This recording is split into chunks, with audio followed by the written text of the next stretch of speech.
uang yang harusnya saya buat bayar kontrak itu mungkin saya bisa buat tambahan modal. Sebetulnya waktu itu saya juga kalaupun nambah kontrak 5 tahun saya juga bingung, ini uangnya belum ada. Assalamualaikum warahmatullahi wabarakatuh. Ketemu lagi di Santo SBM Channel.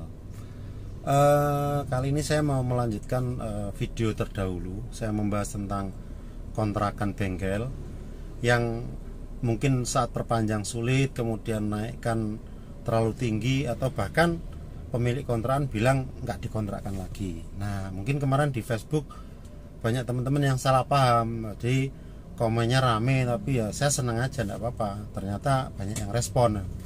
Terima kasih buat teman-teman yang sudah respon. Nah, ini saya mau melanjutkan yang kedua. Jadi saya janjikan ada part 2. Part 2-nya adalah solusinya.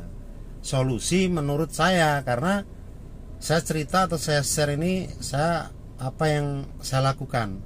Nah, ini mohon maaf, kebetulan saya di jalan, pas berhenti saya ingat saya mau bahas apa ya kemarin. Oh, kemarin saya punya janji mau meneruskan, makanya ini saya berhenti, nggak panjang-panjang, saya akan ceritakan, siapa tahu ada manfaatnya. Jadi saya cerita ini yang saya lakukan, bukan sekedar saya ngarang, tapi memang ini saya lakukan di salah satu bengkel saya.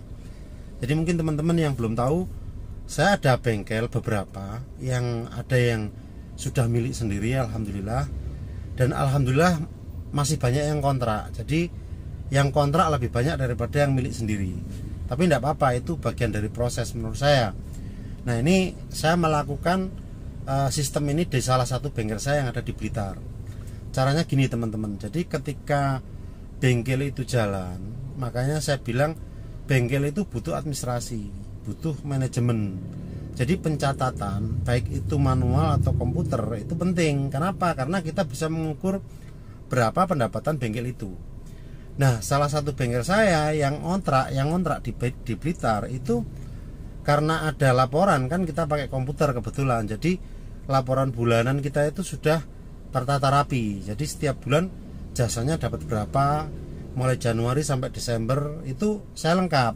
Nah, dari data saya itu, ketika bengkel sudah jalan, saya nggak mau sudah jalan loh ya. Ini kalau pertama kali kita mau buka bengkel, maka pemilik kontrakan pasti tidak mau untuk kita kasih tawaran ini. Jadi saya menawarkan ketika kontrakan saya sudah mau habis, kan saya ngontrak 5 tahun. 5 tahun itu sebenarnya kalau karena di daerah dan bengkel saya kebetulan dibilang pinggiran lah, itu sewanya masih murah, sewanya masih istilahnya masih di bawah 10 juta.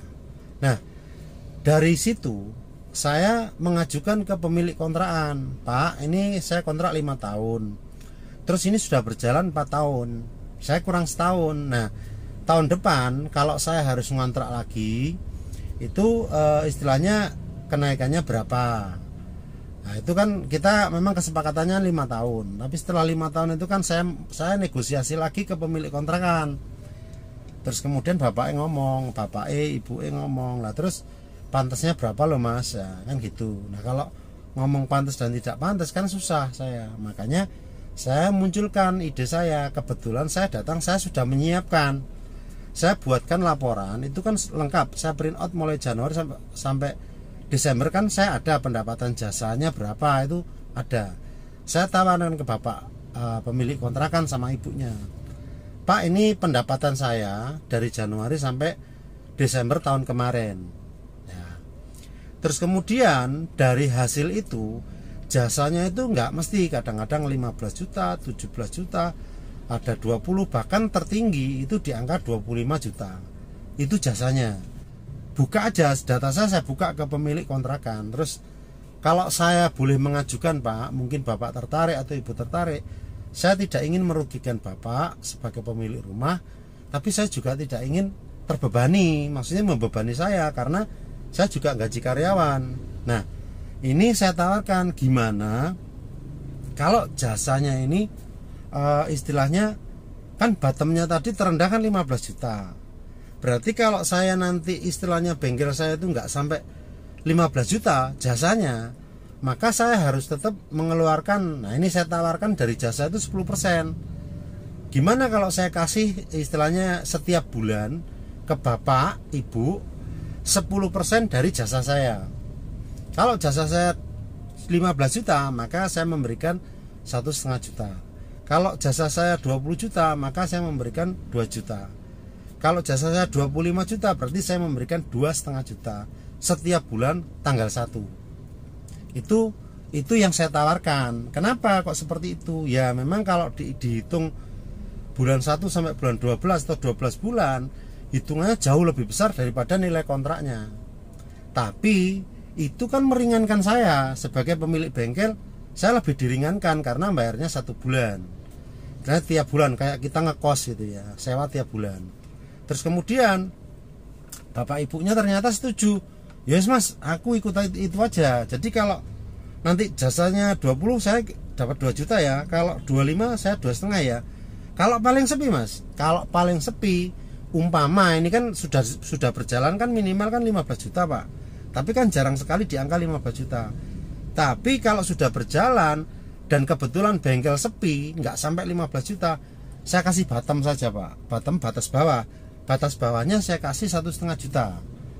Oke, deal. Dan ternyata bapak dan ibu pemilik kontrakan itu setuju dengan sistem 10% dari jasa saya. Artinya apa? Mulai berjalannya kontrakan yang baru, saya memberikan 10% dari total jasa servis. Kalau jasanya 15, 1,5, kalau 20, 2, dan seterusnya. Kalau 17, ya 1.700.000. Jadi kita mengikuti 10% dari jasa, total jasa ya. Nah, terus kemudian, oh ya Pak, ini supaya enak, kan kita itu kan kadang-kadang sering lupa. Lebih baik ini saya buatkan perjanjian. Nah, sistem ini kita jalankan berapa tahun Pak? 5 tahun Pak ya. Maka saya minta 5 tahun, 5 tahun Pak. Nanti kalau setelah 5 tahun mau dirubah lagi, tidak apa-apa. Tapi yang jelas 5 tahun ini kita pakai sistem yang bayar bulanan Pak. Oke, nah itu satu masalah selesai. Artinya apa?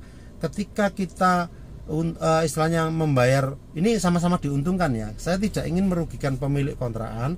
Kalau pemilik kontrakan anggap aja 8 juta lah. Kalau dia dapat 10% kan jauh lebih tinggi, mungkin 2 kali lipat bahkan. Lebih besar, tapi itu lebih ringan karena sistemnya kita bulanan. Nah, saya menggunakan cara setiap hari saya menyisihkan uang 50.000. 50.000 itu bottom. Kenapa? Karena asumsi saya kalau 50.000 per hari maka 1 bulan 15 juta. Itu batas terendah. Saya sudah nggak nambah lagi. Sesepi-sepi bengkel saya sudah nggak nambah lagi. Tapi kalau ada yang rame atau mungkin posisi rame bisa 20-25, saya nambahnya nggak terlalu banyak. Itu yang saya lakukan. Jadi saya sisihkan tiap hari, kemudian 1 bulan tinggal nambah berapa atau mungkin jasanya. Nah, ini kebetulan setelah sistem itu jalan ada pandemi. Nah, pandemi penurunan. Terus kemudian yang paling parah saat PPKM. PPKM itu bahkan jasanya 14 juta, 13 juta turun. Tapi saya aman karena posisinya adalah 10% dari jasa saya. Artinya apa? Ketika 13 juta saya harus subsidi sedikit lah, paling enggak saya nambahin sedikit di angka 15 juta. Jadi itu sesuatu yang memang di luar prediksi kita, di luar istilahnya pikiran kita. Maka terjadi itu kan, itu kebijakan. Kita nggak bisa melawan kebijakan, nggak bisa melawan faktor alam. Kita hanya bisa berusaha semaksimal mungkin. Nah, akhirnya saya buatkan perjanjian 5 tahun dengan sistem 10% dari jasa.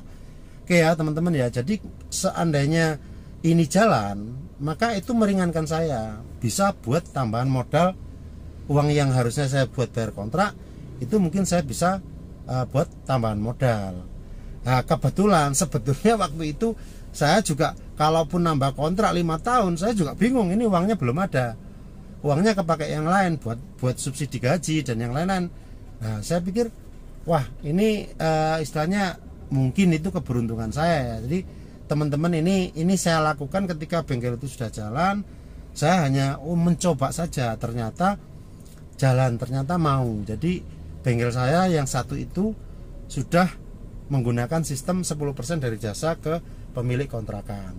Nah, kembali lagi, itu sebenarnya bukan yang terbaik, karena yang terbaik adalah memulai usaha dari kecil, milik sendiri, nggak ngontrak, tapi nanti dibesarkan dengan hasil usaha itu.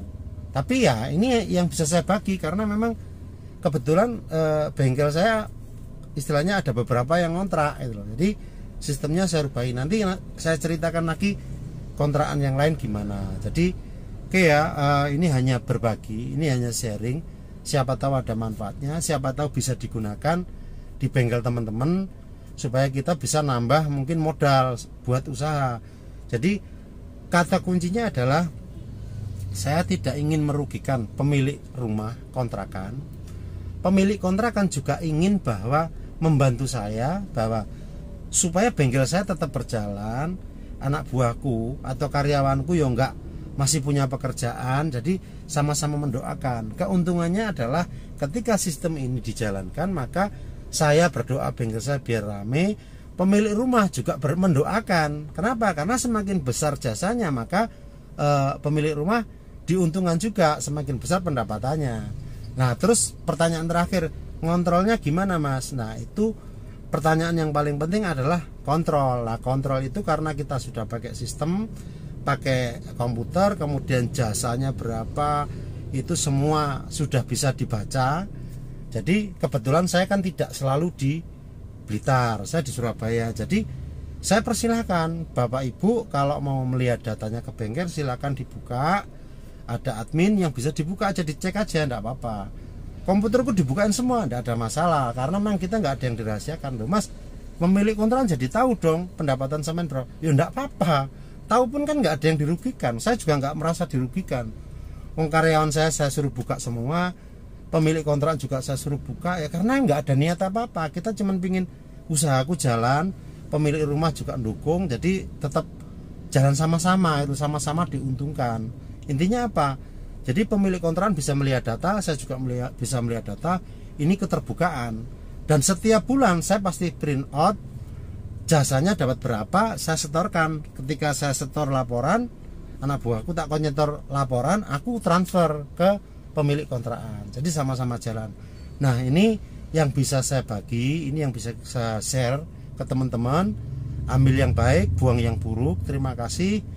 Selamat belajar, sehat selalu. Wassalamualaikum warahmatullahi wabarakatuh.